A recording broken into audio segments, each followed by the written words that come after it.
यहाँ पर उपस्थित सभी लोगों का स्वागत हो। आज हम एक नए विषय के साथ उपस्थित हुए हैं। नया विषय है योग से संबंधित। भारतीय दर्शन शास्त्र को आस्तिक और नास्तिक दो स्कूल ऑफ थॉट, दो विचारधाराओं में विभक्त किया गया और यह प्रायः विभाजन प्राचीन काल से चला आ रहा है, वैदिक काल से। आस्तिक वे हैं जो वेदों को अपौरुषेय मानते हैं। अपौरुषेय का मतलब ये होता है कि पुरुष द्वारा वेद की रचना नहीं किया गया। जिस प्रकार से महाकाव्य जैसे कि रामायण, भगवद गीता की रचना किसी पुरुष विशेष द्वारा किया गया है, जैसे कि रामायण के रचयिता वाल्मीकि हैं और महाभारत के वेद व्यास हैं। लेकिन इस तरीके से वेदों की रचना कोई व्यक्ति विशेष ने नहीं किया है, बल्कि वेद अपौरुषेय माने जाते हैं। अपौरुषेय इसलिए भी कि गॉड ने, परम शक्ति ने ऋषियों को स्पष्ट किया, दिखाया। ये ऋषि ऋचाओं के दृष्टा है, ये दृष्टा माने जाते हैं ऋषि लोग। ऋषि जो है उसके सृष्टा या रचयिता नहीं है। अब आते हैं हम नास्तिक विचारधारा क्या है। ऐसे लोग जो वेदों को जो है अपौरुषेय नहीं मानते हैं, ये मानते हैं कि वेदों को किसी व्यक्ति विशेष ने लिखा है और अपने स्वार्थ के लिए लिखा है। ऐसे स्कूल ऑफ थॉट जो है, ऐसे विचार रखने वाले लोगों को नास्तिक विचारधारा के अंदर रखा गया है। इस प्रकार से नास्तिक और आस्तिक दो स्कूल ऑफ थॉट भारतीय दर्शन और धार्मिक परंपरा के अंतर्गत आते हैं। आस्तिक के अंतर्गत हम उन धर्म एवं दर्शन को मानते हैं जो कि वेदों को अपौरुषेय मानते हैं। इसमें सांख्य योग, न्याय वैशेषिक और अद्वैत वेदांत शंकराचार्य का है, विशिष्ट अद्वैत वेदांत रामानुजाचार्य का और मीमांसा दर्शन इत्यादि दर्शन आते हैं। नास्तिक विचारधारा के अंतर्गत चार्वाक, बौद्ध दार्शनिक विचारधारा, जैन दर्शन, आजीवक हैं। ये लोग जो हैं नास्तिक विचारधारा के अंतर्गत आते हैं। एक पैमाना बनाया गया था आस्तिक और नास्तिक का विभाजन का। कौन आस्तिक है, कौन नास्तिक है, ये जानने का क्या क्राइटेरिया है, क्या मेजरमेंट है, क्या पैमाना है जिस आधार पर हम किसी को ये कह सकते हैं कि ये जो है नास्तिक है और किसी को हम ये कह सकते हैं ये आस्तिक है। इसके लिए एक वाक्य में बताया गया कि नास्तिको वेद निंदक। नास्तिक वे हैं जो वेदों की निंदा करते हैं, जो वेदों को अपौरुषेय नहीं मानते हैं। वे जो है नास्तिक विचारधारा के अंतर्गत आते हैं। अब हम आते हैं योग क्या है। महर्षि पतंजलि द्वारा लिखा गया एक ग्रंथ है योग सूत्र। ये भी आस्तिक दर्शन के अंतर्गत आता है। आध्यात्मिक विकास के लिए आत्मा का परमात्मा से साक्षात्कार के लिए योग एक प्रक्रिया, एक रास्ता, जिससे कि हम या कोई व्यक्ति आत्मा का परमात्मा से साक्षात्कार कर सके। आत्मा का परमात्मा से साक्षात्कार के लिए ये योग की प्रक्रिया स्थापित किया गया है, जिसमें 8 सोपानों की चर्चा महर्षि पतंजलि ने किया है। उसमें यम, नियम, आसन, प्राणायाम, प्रत्याहार, धारणा, ध्यान, समाधि, ये जो है इंक्लूडेड है।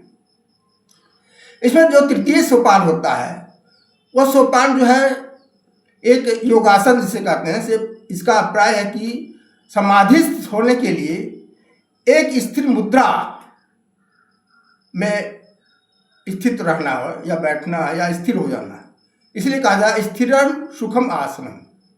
आस्थानवत दोलाय नाम बिना, मतलब बिना विचलन के स्थिर और सुखपूर्वक स्थिर हो जाना। वैदिक धर्म एवं दर्शन के समर्थक आध्यात्मिक विकास के लिए योग और समाधि के विषय में बहुत कुछ जानते हैं, परंतु योग शब्द का आज नास्तिक दर्शन में बहुत ही भ्रामक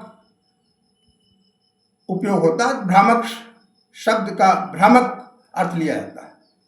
यह अस्पष्टता या भ्रामकता उत्पन्न करने में नास्तिक धर्म एवं दर्शन का बहुत ही बड़ा योगदान है।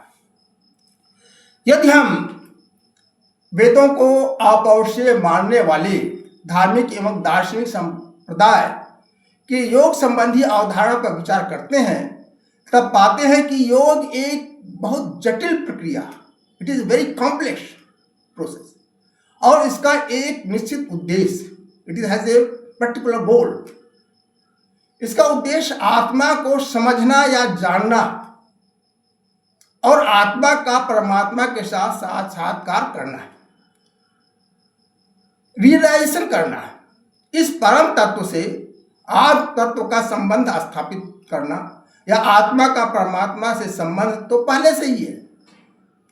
हम आत्मा को परमात्मा से संबंध स्थापित नहीं करते योग के द्वारा, ये तो संबंध पहले से ही, ये प्रश्न नहीं है कि आत्मा को परमात्मा के साथ संबंध कैसे स्थापित किया, संबंध तो पहले से ही। परंतु प्रश्न ये उठता है कि इस संबंध को कैसे जाने, इस संबंध के प्रति जागरूक होना, अवेकनेस उत्पन्न करना, इस संबंध को जानना, यही मेन जो है योग का उद्देश्य है। संबंध तो पहले से ही है, आत्मा का परमात्मा से संबंध जो है बहुत अनंत काल से है, लेकिन इस संबंध को हम कैसे जानें। प्रश्न यह नहीं है कि आत्मा के साथ परमात्मा को कैसे जोड़े या कैसे संबंधित करें, संबंध कैसे स्थापित करें, संबंध तो है ही। असल प्रश्न जो उत्पन्न होता है वह यह है कि इस संबंध को कैसे जानें, कैसे अवेक हों। योग की प्रक्रिया द्वारा चित्त वृत्तियों को नियंत्रित या निरोध करके समाधि की उस अवस्था तक पहुंचना जिस अवस्था में आत्मा का परमात्मा से साक्षात्कार हो जाए।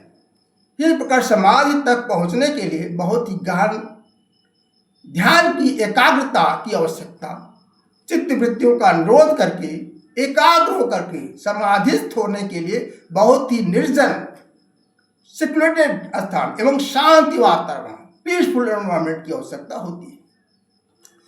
एक एकाग्र एवं शांत वातावरण में जहां पर किसी प्रकार का दूसरी ओर ध्यान का खिंचाव करने वाला कोई कारक न हो, एक निर्जन स्थान में समाधिस्थ होकर एक व्यक्ति अपनी पूरी ऊर्जा, होल एनर्जी को एक निश्चित उद्देश्य पर लगा देता है। यह उद्देश्य आत्मा का परमात्मा से साक्षात करना है। आज के कोलाहल पूर्ण वातावरण में, नागरिक जीवन स्टाइल जहां पर अधिक कोलाहल पूर्ण वातावरण है, प्रकृति हर तरफ प्रदूषित होती जा रही है।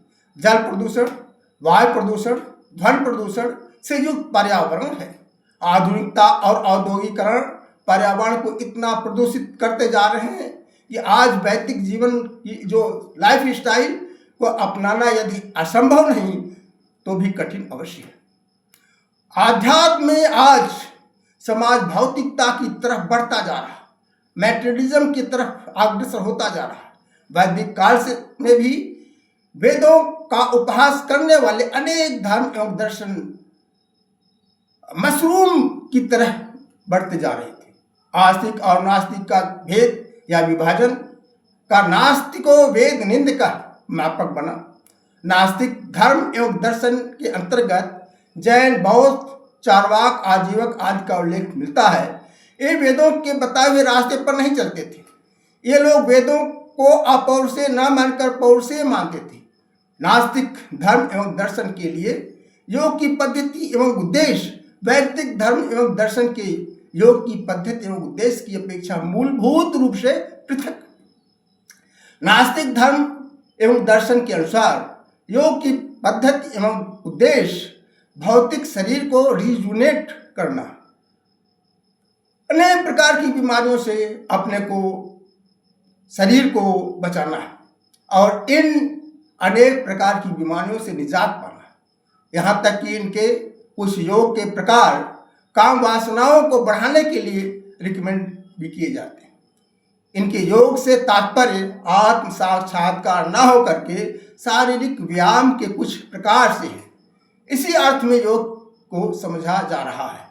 योग शरीर के अंगों को सिकोड़ना या फैलाना, पैरों को 30 अंश कोण पर, 45 अंश के कोण पर या 60 या 90 अंश के कोण पर उठाना, फिर जो है स्थिर कुछ देर तक रखना, फिर नीचे रखना, पैरों को ऊपर उठाकर शीर्ष के बल खड़ा होना, एक पैर पर खड़ा होना इत्यादि योगासन के प्रकार आज योगा को माना जा रहा है। इस प्रकार से पाश्चात्य संस्कृति में बेली डांस किया जाता है। उसी प्रकार से पेट को हिलाना ये एक्सरसाइज योग की प्रक्रिया के अंतर्गत सम्मिलित किया जा रहा है। इस प्रकार के योग का उद्देश्य विभिन्न प्रकार की बीमारियों से बचना या बीमारियों को क्योर या ठीक करना। उदाहरण के लिए दोनों हाथों की उंगलियों को, नाखूनों को आपस में रगड़ने से गंजापन दूर होता है या बाल उगते हैं, ऐसा कुछ योग की प्रक्रिया करने वाले कह रहे हैं। या सर पर बाल उग जाता है, ऐसा कहते हैं। पेट को जो बेली डांस की तरह हिलाने से पेट की गैस एवं कब्ज दूर हो जाता है। यही नास्तिक धर्म और दर्शन की योग का उद्देश्य बना हुआ है। आज जो योग को जो है इस प्रकार से भ्रामक अर्थ में प्रयोग किया जा रहा है, यह बहुत ही दुखद घटना है। इससे जो है वैदिक विचारधारा के बहुत ही प्रतिकूल है। इसी के साथ हम आज का अपना प्रवचन या अपना वार्तालाप समाप्त करते हैं। तब तक के लिए हार्दिक धन्यवाद।